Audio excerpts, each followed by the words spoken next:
Welcome to the Sage Thought Leadership Podcast, building experiences that connect, remove friction, and deliver insights. Well, hi everyone, and welcome to our podcast. I'm Ed Kless, and with me today is Tim Timberlake. Tim is the senior pastor of Celebration Church in Jacksonville, Florida, and Creedmoor, North Carolina.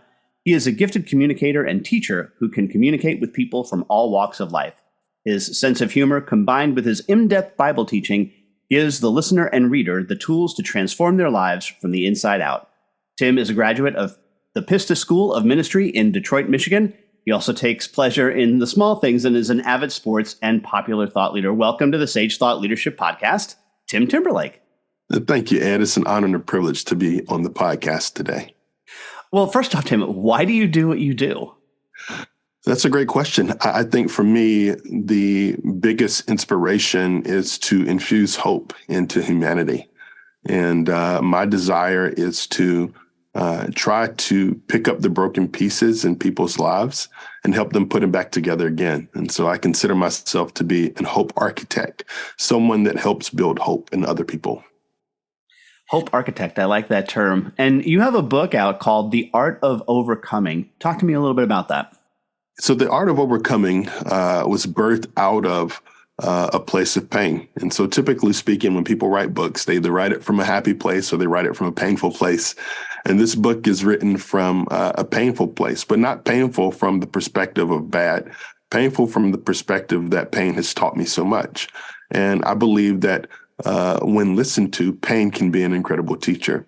And so this book, The Art of Overcoming, really comes from that place. And so I have this saying in my life that I won't waste any crisis. If there's trauma, if there's crisis, if there's pain at any point in my life, I want it to teach me something, but I don't want it just to stay there. And I don't want to just stay there. I want it to propel me. I want it to push me. I want it to prosper me. And so this book, The Art of Overcoming, it helps readers do just that. It's a guide helping us navigate the various areas of our life, the things that we typically overlook and push past in an endeavor to keep life moving forward. But those things end up resurfacing in other areas of our life because we never address them. And so the art of overcoming is an attempt to do just that, help us navigate life, look at the things that we are currently dealing with and maybe struggling with, and learn ways as to how we can overcome those things. And is part of it just even recognizing the situation? I mean, I think that's so much trouble for some people is once we can recognize it, then we can move on to perhaps correcting it or taking some sort of corrective action. But it's often difficult just to recognize it. Yeah, I think even before that, Ed, it's acknowledgement that it exists.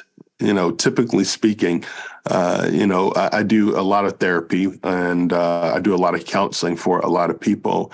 And the first step to getting people to start engaging in a process of healing and overcoming is acknowledgement, and to get beyond denial, to get beyond the fact that their life is not going in the direction that they anticipated and expected it to.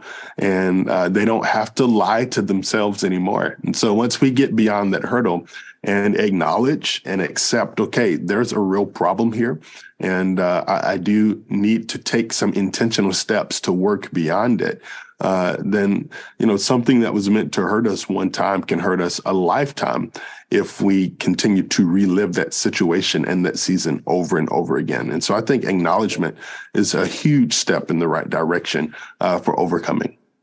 And what's so interesting is that this stuff can manifest itself in every or all aspects of your life. It could be something that was personal, but now you've brought that to, say, your office or something like that, and it kind of continues to bubble through.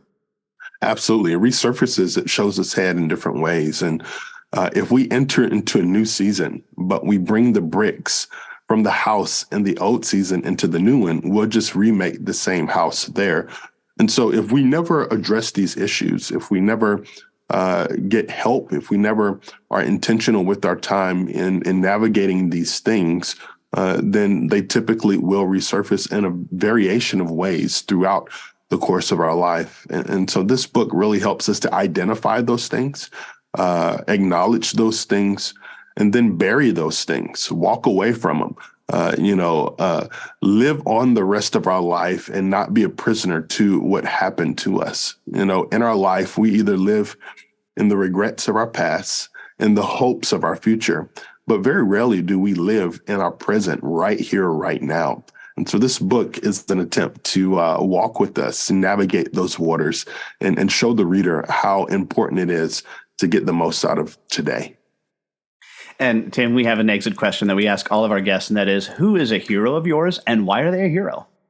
It's three parts. I think my father was a hero of mine. I saw him battle and overcome cancer, and he fought until the day that he transitioned from this life to the next. My mother is another hero of mine, seeing what she carried and seeing what she continues to carry and just her strength. And then my wife is an incredible hero of mine who has overcome so much and still, in the face of adversity, has shown such incredible resilience. And so those three are my biggest heroes. And lastly, Tim, how can somebody contact you? Sure. You can contact me at timtimberlake.tv. You'll find all my contact information there. If you're on social media, Instagram, it's T Timberlake. On Twitter, it's Tim Timberlake. On Facebook, it's Pastor T Timberlake. And I look forward to connecting with all of you. All right. Outstanding. His book is The Art of Overcoming. Tim Timberlake, thanks so much for being a guest on the Sage Thought Leadership Podcast. Thank you, Ed. Review and subscribe by searching your podcast player of choice for Sage Thought Leadership Podcast.